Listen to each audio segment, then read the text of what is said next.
It starts with humility. It starts with, like you said, offering value first. Don't put yourself first. Put the person you're talking with first and really listen to them. Be present with them. Be aware of their needs. There are so many companies that are trying to drive I'm the lowest cost provider. You're never going to win. And if you're looking to stand out from the crowd, your messaging is going to fall flat as soon as you're no longer the lowest price. So stop doing it.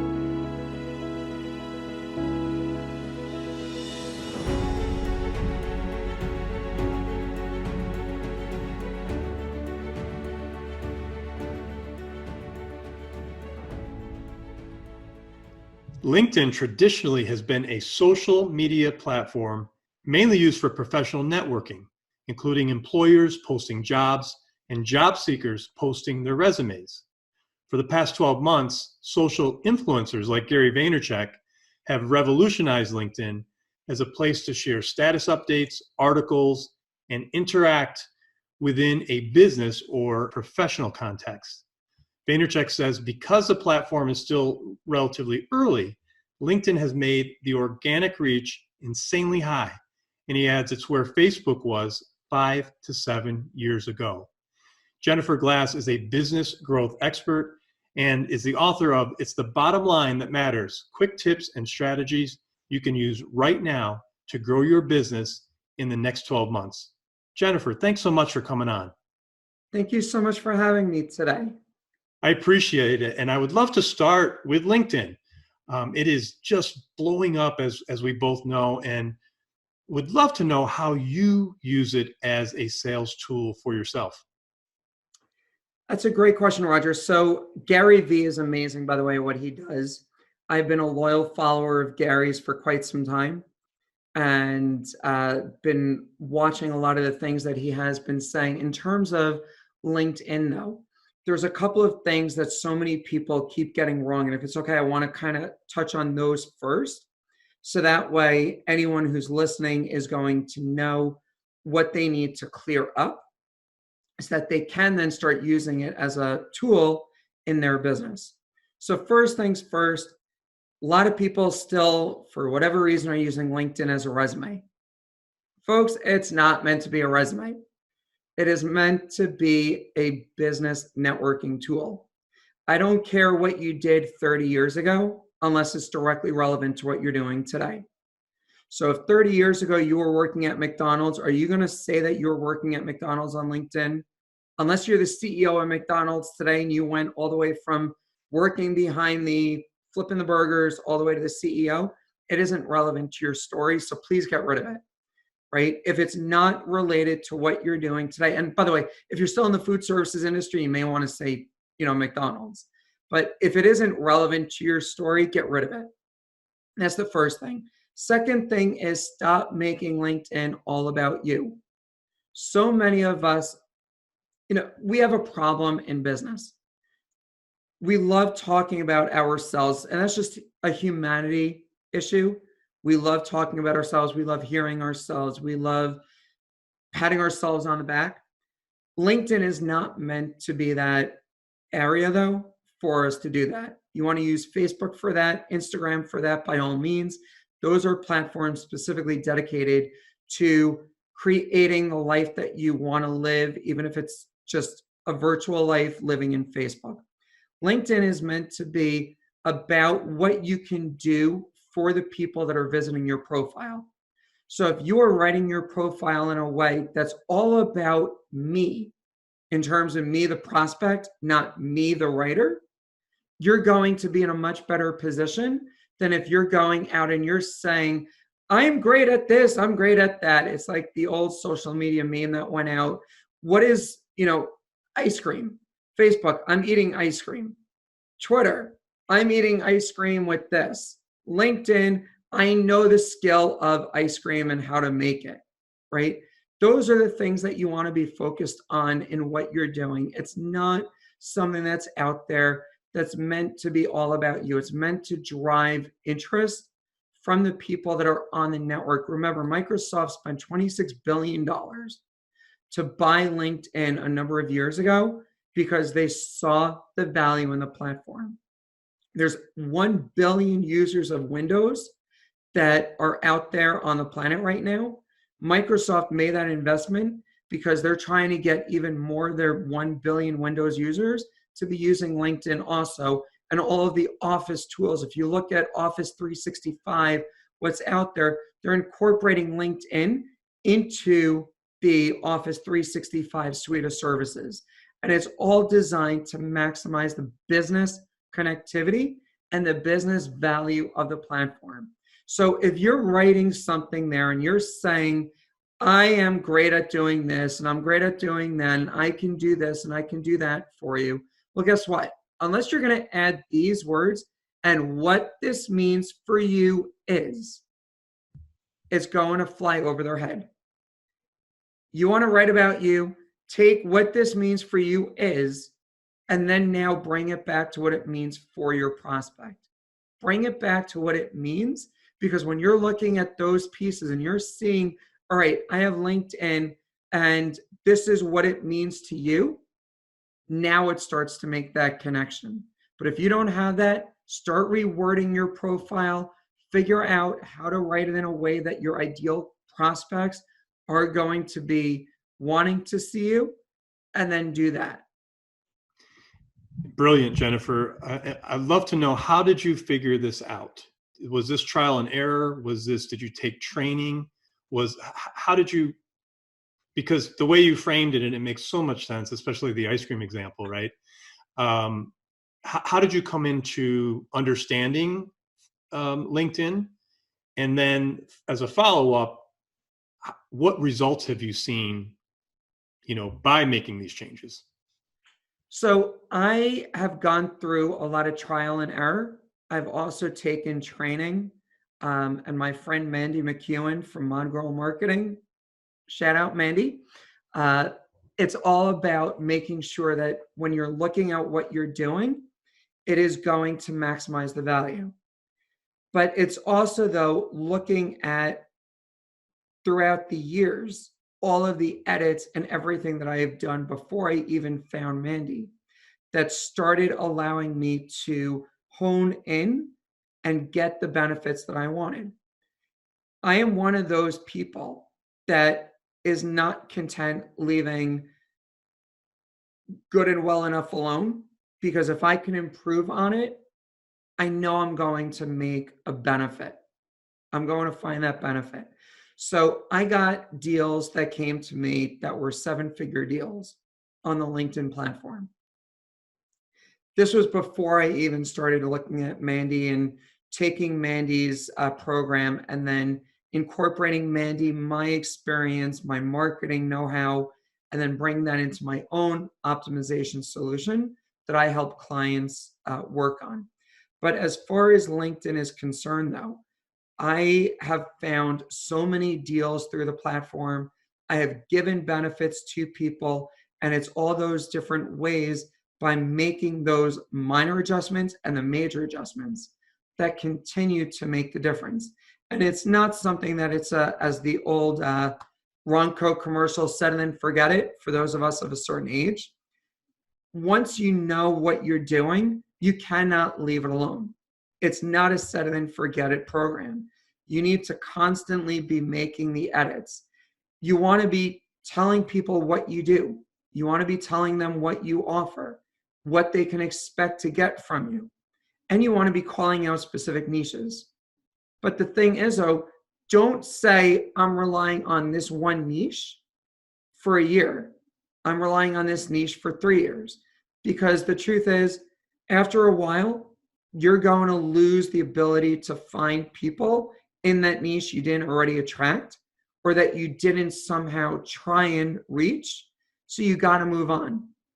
All of us are focused in our business, and you really want to be niching down in your business to not be a one-size-fits-everyone kind of service provider. But if you're looking at what you're doing in your business, if you can say right now you're working with retail businesses, tomorrow you may want to offer your solution to online businesses, because there may be that crossover that'll easily connect. Or you may want to go into a service business because that will make more sense in the next iteration of where you want to be in your business. So looking at what it is that you're doing, you need to be putting all of those pieces in. And those are the things that you need to continue looking at as you're growing on LinkedIn. Fantastic.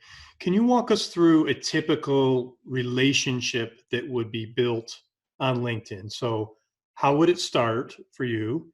And then what are the steps? Because so many people are making a mistake today by going right to the sale. Like, you get inundated with these messages. I do this, I do that.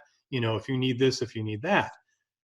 How do you avoid that type of, hard sell? And how do you approach building relationships? Absolutely. And I get those invitations all the time. Today alone, I went through my invitation list and I probably got about 10 or so of those invitations in the first 20 that I got. So it's 1 out of 2, give or take, that come in. We do this and we want to work with you. Are you accepting those or no? I'm sorry? Are you accepting those invitations? Depending what the headline is. That's the simple answer.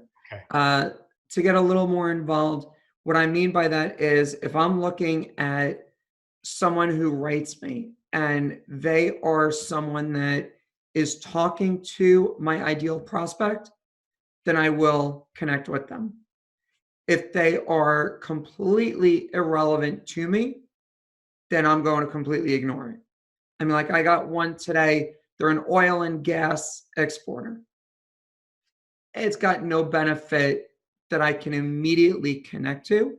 If I really think about it, I can find a connection, but it's not worth my time and effort in trying to figure that out. So it's not going to be something there. But the other thing that I very often get also is I accept the invite.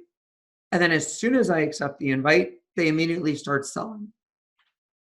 So there's a couple of things that are working right now and not working right now in terms of invitations. And there's a lot of different schools of thought.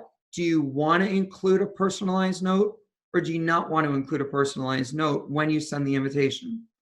So I'm still of the school of thought, send a personalized note because at the very least, it's going to tell someone, hey, Roger, I'm connecting with you because I love what you're doing. Even if it's not salesy, right? But it's sharing something. Like there was one person in particular, he happens to live in the New York area where I do. And he has in his LinkedIn profile, he's been a lifetime New York Jets football fan. And he is miserable because they keep on losing. So I told him, I said, I didn't personally follow football, but my brother and sister-in-law are diehard Jets fans, and they're just as miserable as he is. That wasn't Gary Vaynerchuk by chance, was it? No. But the idea, though, is I immediately started building rapport because I immediately connected with something that he said. Nothing to do with sales. Absolutely nothing.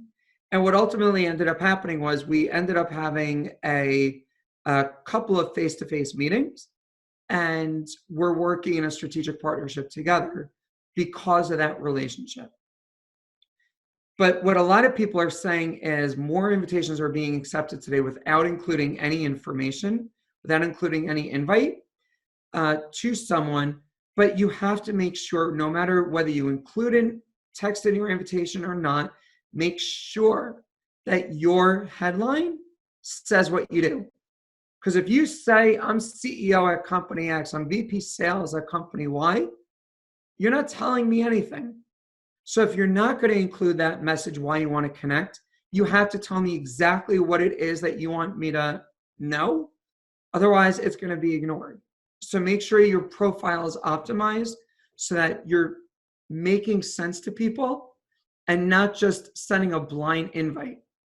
What you also want to do is after you connect with someone, you want to send a follow-up message and always add value, never sell.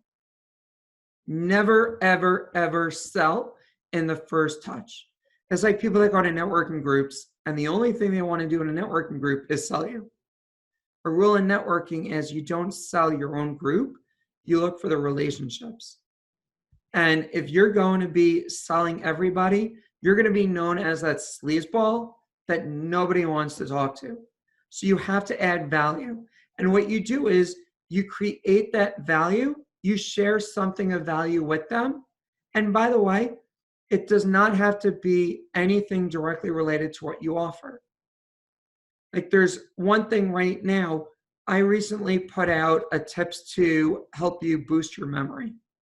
It's not related to business coaching. It's not related to the services that I directly offer, but everybody needs tips to enhance their memory. There's so much stress that we're all under. Stress is a major cause of short-term memory loss. And if you can take a couple of steps to increase your memory, what is that going to do to your business? Right? All of a sudden now, you're getting this free report, how to increase your memory. You think that's going to ultimately benefit you? Is that related to what I'm selling though? No. Like I said, but they're going to hopefully find value in that report that they're going to say, you know what, let me share it with a couple of other folks because I know that they're going to see the same value. And so when you start a relationship by offering value, all of a sudden people then want to know more about you. But if you're going hard at sales, I'm going to ignore your messages. Well, look, I mean, everything you just said right there was just gold, as I like to say. And I hope people listen to that. And, for our listeners, this is, really important stuff because, maybe even the younger generation that's coming up, they just don't know yet, or they don't have enough experience. But if they take what you just said to heart, that I promise will be the difference in growing a network and actually being trusted, right? Within your network versus, as you said, people looking at you as just, someone who is out for a quick buck and trying to sell something to you. Right. And remember, it's all about the know, like, and trust factor. If I don't know you, like you, or trust you, I'm not going to do business with you. 100%. 100%. Jennifer, I also know you like to talk about where to hang out, right? And in some places you may be wasting your time and you're not where your avatars are. Can you expand on that? Sure. So for those of you that don't know what an avatar is, and that's the first thing that let's, kind of get out of the way. And I'm not referring, by the way, to James Cameron's Blue People. Great movie, but not referring to those blue people. I am referring to an ideal representation, or a representation rather of your ideal client. So if you are selling a product geared at women, Pinterest may be a great platform for you to hang out on because it skews heavily towards women. If it's image driven, Pinterest and Instagram may be where you want to hang out because that is going to be where those kinds of the value will be seen. If you're a strict B2B player, wasting your time on Pinterest or spending your time on Pinterest is probably going to be wasting your time there because you're not going to be getting enough people to find you. And you want to really be where your ideal customers are. So if you're in B2B, you want to be on LinkedIn, right? We discussed a lot about LinkedIn. You want to be where your ideal clients are. If you are in the beauty care industry, Instagram is where you're probably going to want to be. Pinterest is probably going to be where you're going to want to be. If you're selling something that does not take a whole lot of education, Facebook can be a place that you want to be. But you have to look at where your clients are and don't post everything across the board because you need to have messaging that's going to work in specific areas. For instance, Instagram's heavy on hashtags.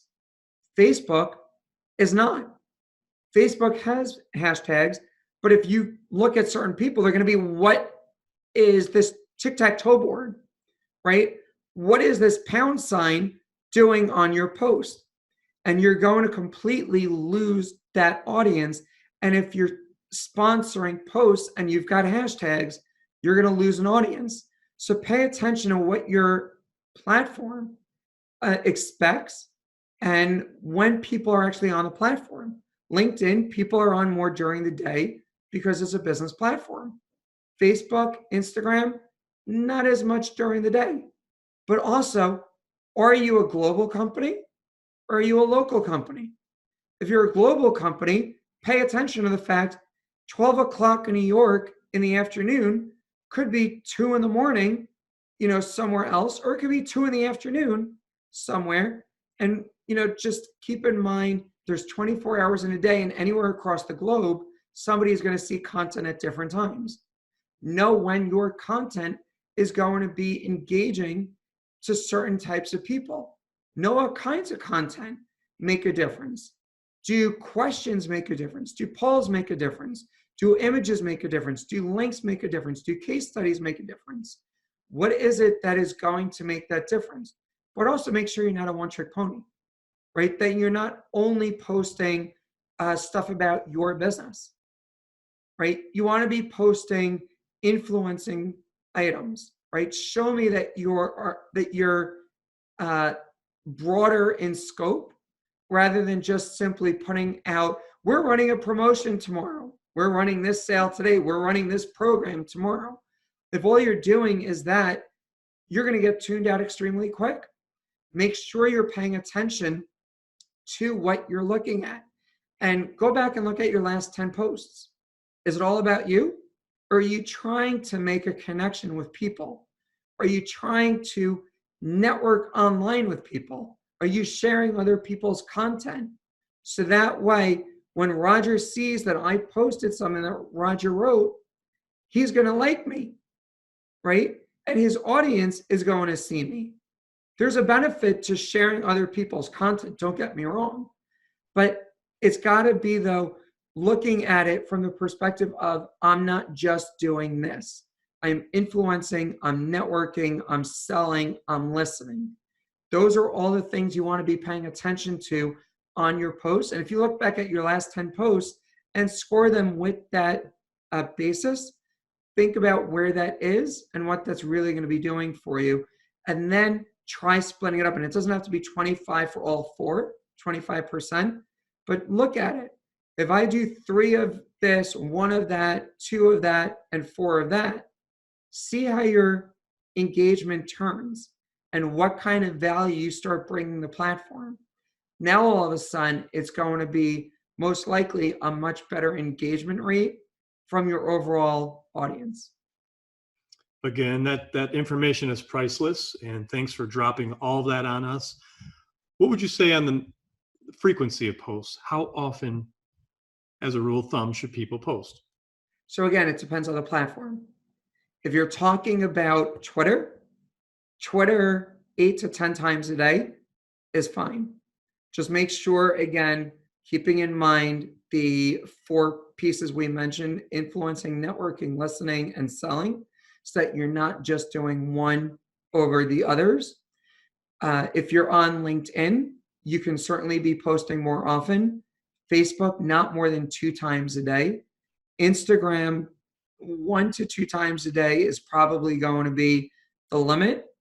And there's other platforms. Just make sure that what you're doing is going to make sense with your audience based on when they're engaging.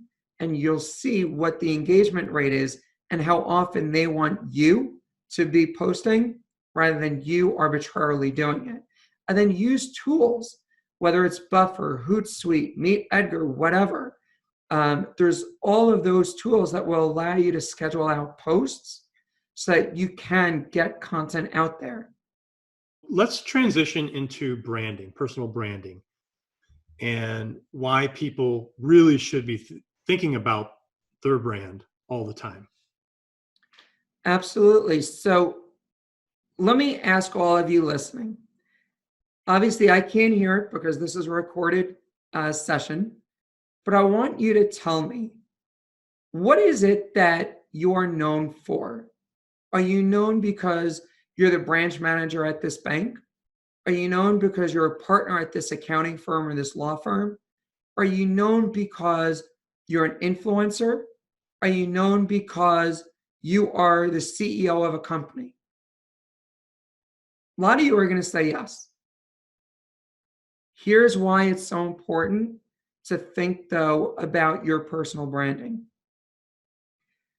Very often, companies merge, companies close, and if you are known as the branch manager of this bank, what are you going to do tomorrow when the bank is swallowed up by another bank? Perfect example. The primary bank that the bank I use primarily for my business was just, they completed their merger with a much bigger bank. And now a lot of those local banks are going to be closing. And a lot of those branch managers are going to either become assistant branch managers or lose their job entirely because the bank doesn't need them. So what do they do tomorrow? Well, the answer is, if they branded themselves as someone who is specializing in the financial institution world, they can possibly find another position quickly because they're going to be seen as financial institution. If they put themselves out there and they said, though, that they are geared at helping small business owners improve their situation. Now, how does that differ? Right? They may get picked up by another bank, may not. Depends on the economy. Right? Next year, if the economy's in a recession, I'll guarantee you the banks are not going to be hiring a whole lot of people. But if they say, though, that they specialize in helping small business owners do X, Y, and Z, they can go anywhere. Right? Tomorrow they can sell hats, they can sell printers, they can sell telecom, they can do whatever because they branded themselves as them.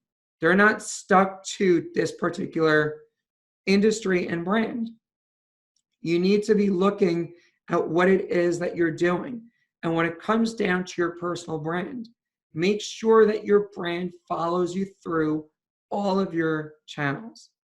Meaning, if you have a website, make sure the brand is the same on the website as I would see on Facebook, as I would see on LinkedIn, as I would see on Twitter, as I would see on Instagram, right? You're not, and there's a lot of those things, how I'm seen on Facebook, how I'm seen on LinkedIn, how I'm seen on Instagram, how I'm seen on Tinder, right? Is that the, yeah, I think that's the network.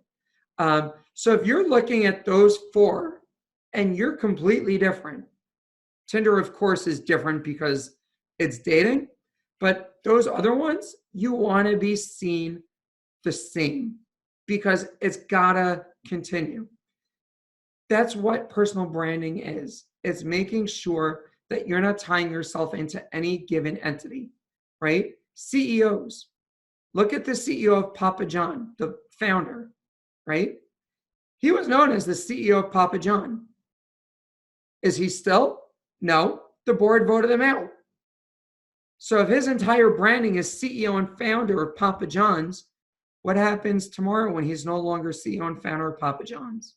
What I really like about your style, Jennifer, is that you are so direct, and it makes so much sense. It's very clear. And I would love to talk a little bit about, how did you get here? You know, you're so bright and confident. I would love to know a little bit about your backstory and you know, how you got to where you are today. Absolutely, Roger. So let me ask you, what was the first job you worked at? Not what you did, but how much you got, if you don't mind sharing. Like an hourly rate? Hourly rate. I was a paper boy, so I was probably making, you know, $3 or $4 an hour. And you realized, assuming that paper boys ultimately grow up and move into real life, but if you didn't, you would quickly realize you can't do anything on $3, $4 an hour. right? So my first job was at $8 an hour. I knew there is no way I can do anything at $8 an hour, right? Not a chance. I was working in a Chinese restaurant, no chance getting anywhere in $8 an hour. So what I ended up doing was I went to work for a voice over internet telephone company, Net2Phone, for those of you that may have heard of the name. And I was lucky enough that through everything that I did in the company, I picked up a tremendous amount of skill.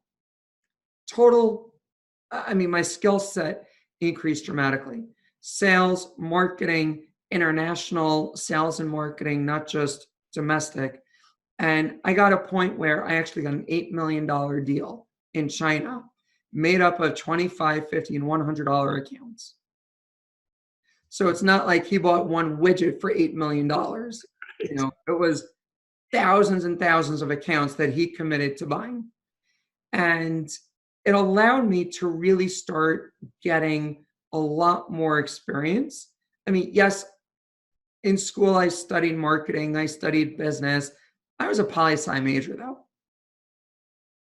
Didn't get me that far as a poli-sci major. I was a business minor, allowed me to really learn some tools, but as real world learning, that completely changes you. Theory and real world, very different. But anyway, when I got my commission, I was getting $1,000 every time he wired in $300,000. It's 1/3 to 1/2 of 1%. Not gonna do it. I had a okay base, but it wasn't going to set me up for financial freedom. So what I started doing was I started looking at all these gurus, financial magazines, trade journals, coaches, finding people that I can directly connect with that would really dramatically change the trajectory of where I was to where I am today. And through my coaches and my mentors, I have found tremendous value in those people because you can see your situation. You can see what it is that you're facing right now, and you can say, I've got this going on, I've got that going on, but you can't see the forest for the trees.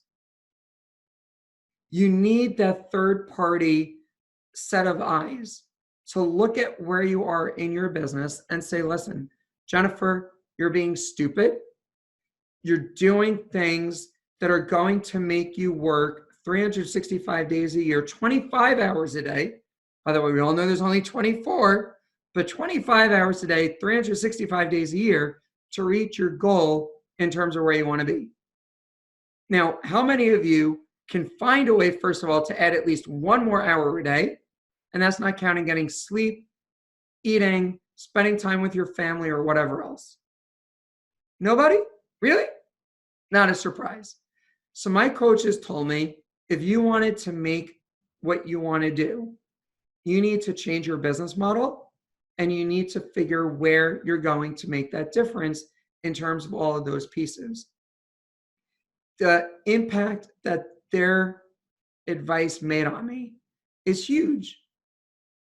I'm not working for $8 an hour anymore. I'm not worrying about that $1,000 commission check when my client is sending me, or sending the company these $200,000-$300,000 payments. I am now in a position where if you want to live the life you want to live, if you want to be in the position that you want to be, you need to focus on what it is that you're doing so that you can actually get there. But you want the help of an outsider who can sit down, look at what you're doing, and find that for you. And by the way, for all of those of you that are thinking, I don't have the money right now for a coach, I want to share with you all an amazing resource that is primarily at no additional cost to you. You're already paying for it in your tax dollars if you're here in the United States. The Small Business Development Center. Okay, the SBDC, full disclosure, I'm an ambassador for the SBDC. I work with my local Small Business Development Center. I've been working with them for the last 5 years, I think it is now. And anyone that I speak with that needs it, the SBDC is an amazing resource. They have people that know what they're doing, and a lot of what they offer is at no additional cost. And can you give us an example of what they do? Like, why would someone go there, and what would they ask? What would they receive? Absolutely. So, very first thing, how many of you use LegalZoom to create your company? Right? A lot of us, because the ads, oh yeah, it looks so easy. Let me get LegalZoom to set up my business. You know what? You guys are investing $500 or more into LegalZoom's profit so that they can set up your business. Plus, by the way, state filing fees. That's not included, right? If you're in the state of New Jersey, as an example, you pay, I believe right now it's $125 to set up your entity in New Jersey. But it's not just also how much it is that it's going to cost. It's an issue of, are you setting it up the right way? Do you know the difference between a sole proprietorship, an LLC, an S Corp, a C Corp, a nonprofit, and everything else that may be out there? You know, single member LLC, LLC as a partnership, a corporation, all of those different legal definitions are extremely important. You can work with your accountant. You can work with your attorney to do that also, because they're equipped to do that. But again, you're going to be paying them some sort of consulting fee to do that. The SBDC will work with you at no additional expense other than the filing fees to get you set up. And you'll understand the difference between, what do I need? Do I need an LLC? Do I need a corporation? Do I need to be a nonprofit? And you won't have to spend the money to dissolve your entity and refile. I don't know how it works in other states. In New Jersey, if you file the wrong way, you have to pay the same filing fee to dissolve and then do it all over again. So all of a sudden, instead of $125, you now spent $375. Notice I said spent, not invested, because you wasted that money because you didn't do it correctly. The SBDC can help you with that. If you need a business plan, rather than going to someone like me, and I don't want to take business away, guys. I love business, okay? That's how I can afford what I need. But if you're looking for a business plan, the SBDC can help you. They have tools at their disposal that they can help you create that business plan. And who knows how to prepare a business plan better than you? Only you, right? I can go download any template I want. At the end of the day, though, that template means nothing, because unless I'm going to really sit there and modify the template, the business plan means nothing, right? And you need it if you want to go to a bank to ask for funding. Without a template, without a business plan and something that makes sense for your business, a bank is going to say no. The other thing, by the way, also is when you work with the SBDC and they refer you to their lenders, you have a much greater chance at actually securing a loan for your business, a small business loan, than if you went direct. Wow. So that's the advantage of the SBDC. And please, guys, if you don't have a relationship with your Small Business Development Center, reach out to me. Roger, I'm going to ask you to share my contact information so that everyone can contact me if they need a link, a connection to their local Small Business Development Center. What I will do is I will send you through my local SBDC. And as long as you tell me where you are, they will connect you with your local SBDC as well. Fantastic. Wow. Great information again, and not something you hear about every day, and it's everywhere, which is wonderful. So people should tap into that resource. I know we have one actually in the same building where we record our podcast is the SBDC. So wonderful resource. And thanks again, Jennifer, for sharing that. So let's piggyback on top of that. You talked about mentors being so important in your life to help get you to where you are, but you are also a mentor. You're a coach. Let's talk about the power of coaching and what it means to you and all the people that you're helping out there. Absolutely. So again, if you start looking at a coach, one thing, by the way, that all of you want to be looking at, and whoever you ultimately find, whether it's a mentor or a coach, make sure that the person can understand your business, that they can understand where you're coming from, and that you and they can see the ultimate long-term plan for your business. The other question that you want to ask them is, what is it exactly that you're going to offer me in terms of help? In other words, are you only going to help me attain a goal? Or are you going to help me sustain that goal? A lot of people can get to an extra $100,000 in sales. But what happens though if right now we're talking about doubling your business? You start at 100 and you're getting an additional 100,000 in business. Are you going to be equipped for that? How quick are you going to be generating that $100,000? Right? If you turn around and in 2 months you increased what you did last year by 2x, are you going to have the facilities, the capabilities, the resources to actually fulfill the need?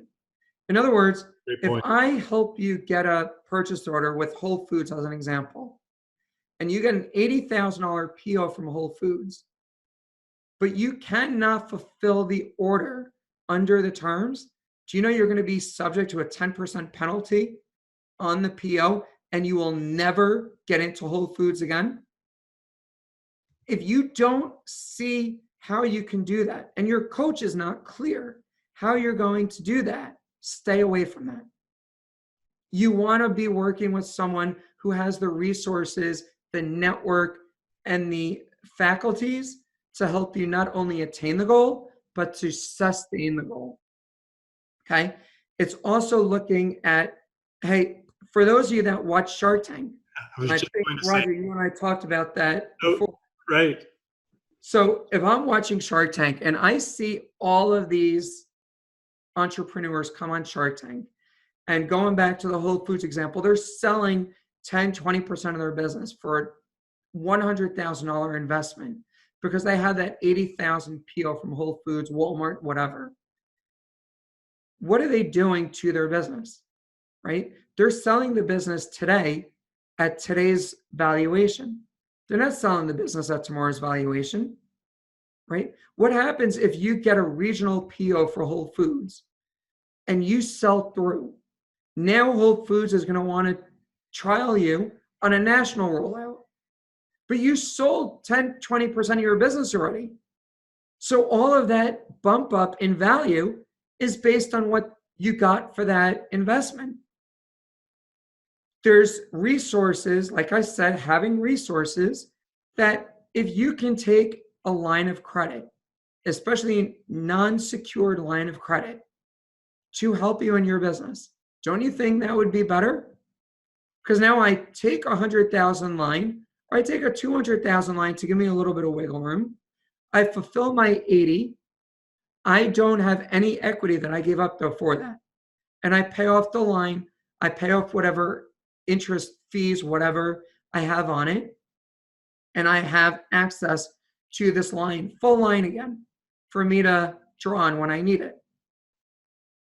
Now all of a sudden you have a bank behind you. It's not individual.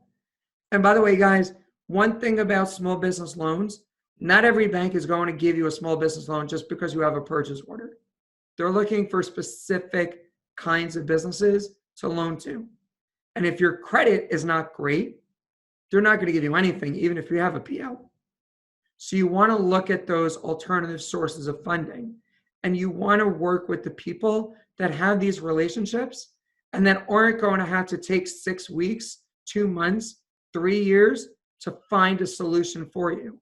Work with the people and ask the questions.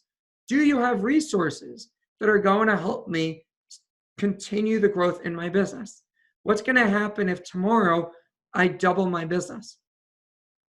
If you don't know how to help me, what's the benefit, right? I'm investing in you, whatever it is that I'm investing in you.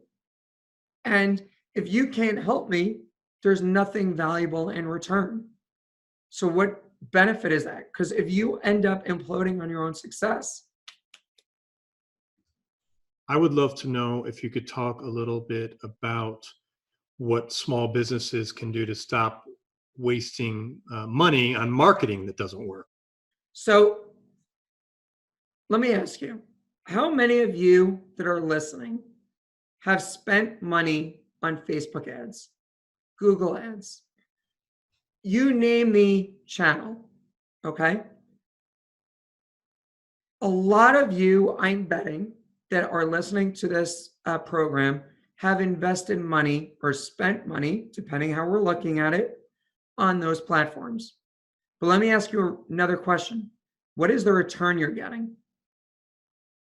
How many of you are at least getting your investment back? How many of you are getting 2x back? Most people are advertising on all of these platforms because they follow herd mentality, right? Some guru said you got to advertise on Facebook, you got to advertise on Google, you got to advertise on Bing and Insta posts and everything else. It may work for them, doesn't mean it's going to work for you, right? So many people are following the herd, they're not paying attention. It's like, how many lions are chasing that gazelle, right?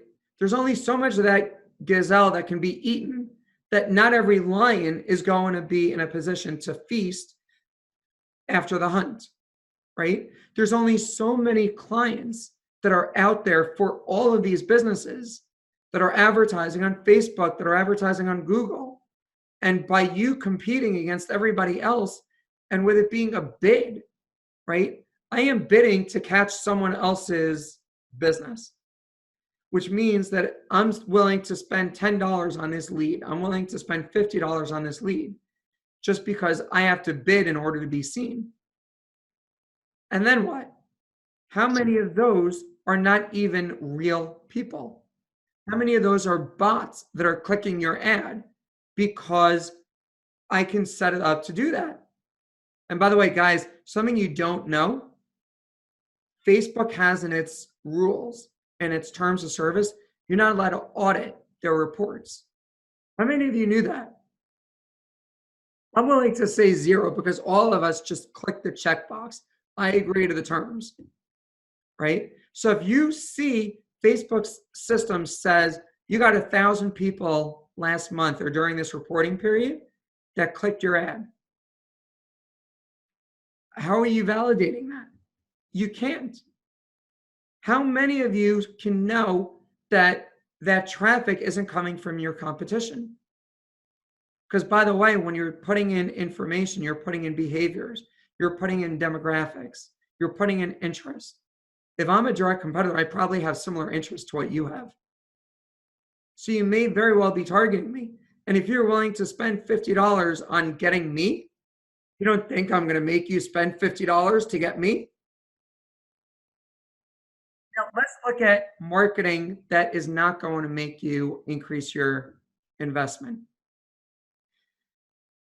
Let's take a florist as an example here, okay? Maybe there's a couple of florists on the line with us, and you guys are going to be getting $1 million in value right now. So guys, take out a pen and paper. And by the way, even if you're not a florist, take out a pen and paper and start paying attention to some of the ideas that we're doing here. So in the floral market, there are 2 main industries that they focus on: the bridal and the not so happy one. I'm sure you use your imagination, you can figure it out. Let's focus on the happy one, the bridal market. In the bridal market, there's a lot of steps that are involved, right? There's the step, the guy is going to be getting the ring. He's going to be proposing. Very often, when he proposes, he may have flowers with him, right? So now, strategic partnership, guys, joint venture, amazing strategy that I use with my clients. Take that florist, team up with the jeweler. Now, what I do with the jeweler is both of you start referring each other. Hey, you're coming in, you're going to be proposing? Great. Do you need a ring? The jeweler next door is going to give you a deal if you come in and say that I sent you. The jeweler The jeweler, the florist next door, you really want to come with flowers.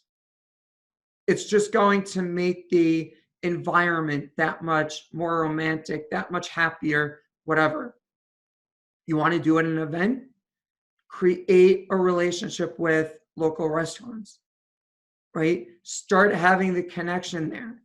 And look at everybody down the channel that your couple is going to be dealing with, right? The photographer, the officiant, the DJ, the caterer, the hall, the everyone that's in that circle. Find out who they are and think outside the box. The prenup attorney and the premarital counseling, right? Because that may all be important to the couple. And if you give the couple a sheet that says, here's our trusted vendors, what did you do? You created an immediate value, because I now have hours that I don't have to spend finding people.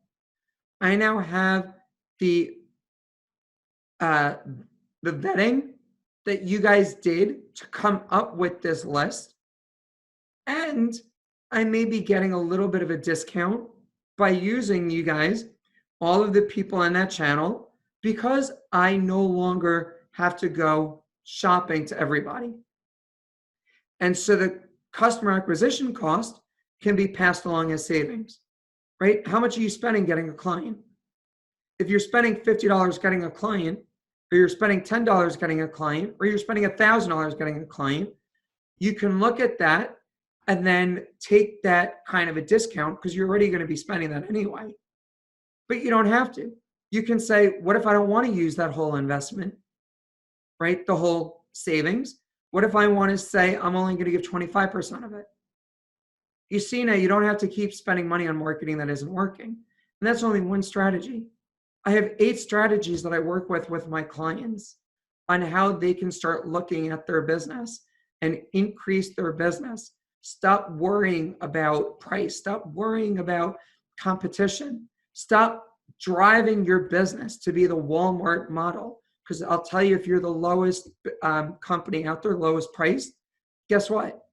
Remember, by the way, guys, Kmart started as the lowest priced retailer. Some guy down in Benton, Arkansas, right? Arkansas, I think so, said, I'm going to be the lowest priced. So Walmart became the lowest priced. Amazon is competing on that. Target is competing on that. Jet is competing on that.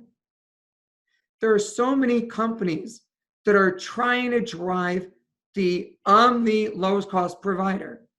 You're never going to win. And if you're looking to stand out from the crowd, your messaging is going to fall flat as soon as you're no longer the lowest priced. So stop doing it. That's great. I love the analogy of the florist. That's great. That's something everyone could relate to. Joint ventures, collaborations are incredible. It's actually what we're doing right now. So our relationship here is an example of, we connected on LinkedIn. We had an initial call. We set up an interview, and we both know, we don't know what the future will bring, but we both know there'll probably be some type of way to help each other. And I hope people could see that and then do the same for themselves. And by the way, I hope they call Jennifer to get those other 7 principles that you have to help them in their business. The key thing here really is networking versus relationship working, right? How many of you are going to events and somebody comes up to you and they say, here's my card, call me, we'll do lunch, and then goes on to the next person and says the exact same thing? I know I get that way too often. They don't even take a second to ask me what my name is. They just want me to have their information and go on. In networking, that is basically what it is. You're not driving any value. I said before in the LinkedIn conversation we had, always be delivering value first. Never ask in a sale or anything before you can deliver value. If I look to create a relationship instead, I'm going to say, Roger, it's very nice to meet you. Tell me about yourself and how can I help you? And by the way, I'm not meaning as me helping you directly. I'm meaning, Roger, what are 3 goals that you have for this year? Whether it's business or personal, what are your goals? And if you tell me, for instance, you're a startup business and you have no budget for anything, right? You're operating completely on a shoestring budget. You tell me, I need to get my logo set up. I need to get some marketing collateral set up, but I'm working on a shoestring budget. That's a need I have, right? Guys, most of you on the podcast would probably be aware of Fiverr.com, Fiverr.com. You can get gigs in increments of $5. The idea behind Fiverr is I am not connected to Fiverr. I am not deriving benefit from Fiverr, but I am telling you, because you told me you need business cards and a logo and whatever, done for you on a shoestring budget, look at Fiverr. Why did I do that? Because I immediately created value. Awesome. And it's not for me, right? Law of reciprocity will eventually kick in and they will want to work with you for whatever you have to offer. But never be going in, here's my card, call me, let's do lunch. Because you're not offering value, right? If all I'm doing is going out to lunches, all I'm going to be doing is gaining 20 pounds, right? I'm not getting value by sitting down for lunch if I don't even know what they're offering. I have people that come up, here's our brochure. And do you care what I am? No. So there's a very big difference. And when you're in a chamber of commerce, the other benefit of a chamber is also the credibility that it brings. If you're in certain groups, you're in a chamber, those groups are adding credibility to your business. They're adding credibility to you because the chamber is looking at you and saying, you're a valuable member of our community. We want you to be part of the business community. And for those people, it's very careful. The other thing also is a chamber, people know if I have a problem with a chamber member, I usually can reach out to the chamber and they can try and mediate. Another way of looking at the triple B, but the triple B, anybody can get qualified. Great. Yeah, no, and as you're talking about both of those items, one of the things that comes to mind is, no pun intended, mindset, right? A lot of this has to do with mindset and ego. And, some of the old ways of people doing things or teaching are not relevant anymore.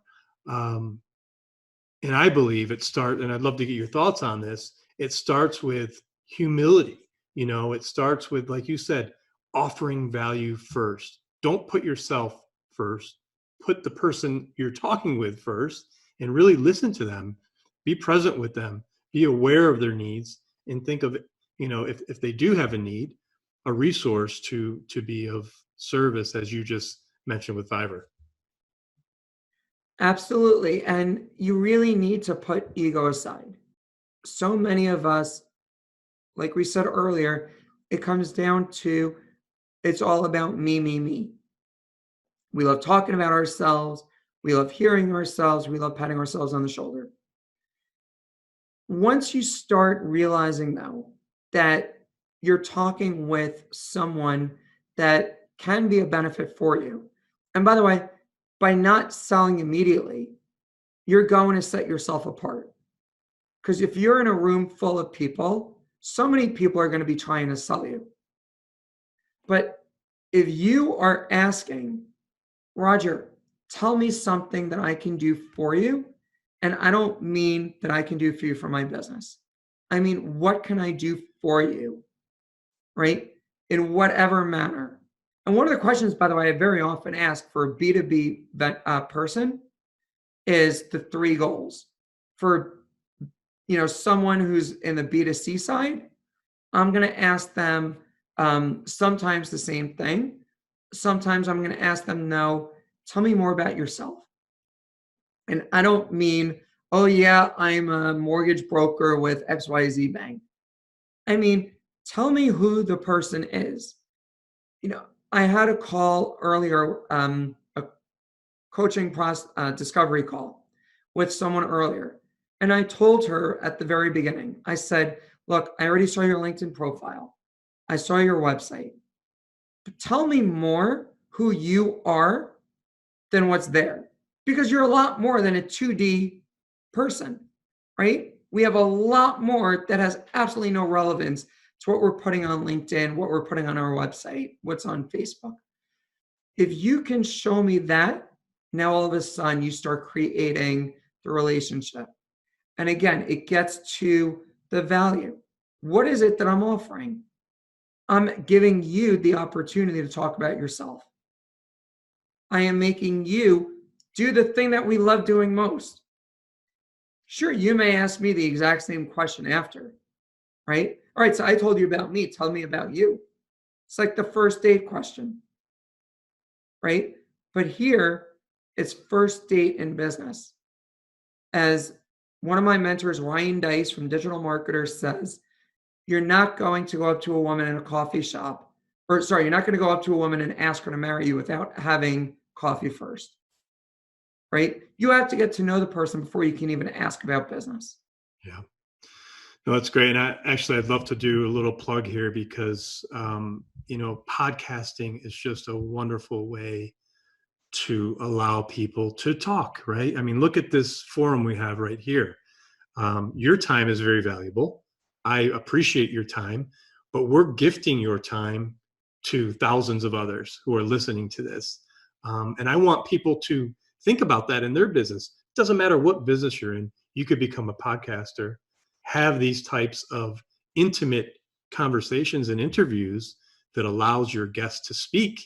And again, if you form friendships that way, and I think we're on the, just the tip of the iceberg with podcasting too. So please, folks, think about that. So Jennifer, we're running out of time here. I do have two last questions I'd love to squeeze in. The first one, please tell us about your book. It's The Bottom Line That Matters, quick tips and strategies you can use right now to grow your business in the next 12 months. So my book, It's The Bottom Line That Matters, is really a lot about the different strategies and how they've been put into place for businesses to really start increasing their business. I mentioned earlier that there's 8 strategies that we primarily employ. Each of the chapters in the book go to what those strategies are. And it's a way for you to start seeing how you can get the value for you to get started. It's available on Amazon. It's available at Barnes & Noble. It's available so many different places. Look it up. And, if you only take the $24.95 to invest in the book, buying the book, and that's what you start with. So many people ask me very often, listen, I only have $1,000 to do. What should I do? Get my book first, because at least you'll get to know what you're going to have and start finding the strategies. And then we can fine tune what you're doing once you have revenue coming in from those strategies you've already implemented, and pour more gasoline on the flame to help you grow even more. Awesome. I'd love to do a follow-up, maybe a LinkedIn Live, so we could talk a little bit more about your book next time. Absolutely. And also, quickly, if you can, a little bit about your e-learning system. So my e-learning system is called bgsiacademy.com. Again, bgsiacademy.com. And it's got a lot of these strategies, the tools, the tips that I use with my clients to help them grow their business. And if you go to bgsiacademy.com, and Roger, you're going to put the actual link below, and you use coupon code American Real as the promotional code when you sign up. I'm going to be gifting the first 25 listeners that sign up before March 31st, 2020, with a free 30-day trial subscription to the bgsiacademy.com program. It's a value of $97. And when you get in, start taking advantage of what's there. See what you find, see what really makes sense, and make sure you try out the roadmap, because the roadmap is a scientifically proven system that will help you find those areas in your business for you to focus on first. So if you answer those questions honestly, it'll show you exactly you want to start here, and that's where the program will start working with you. Again, bgsiacademy.com, incredible resource, and free to the first 25 users, a free month of service valued at $97. Wow. So I really urge you to sign up using American Real at the link below. Welcome to the American Real family. Jennifer Glass, thanks so much. Thank you so much for having me.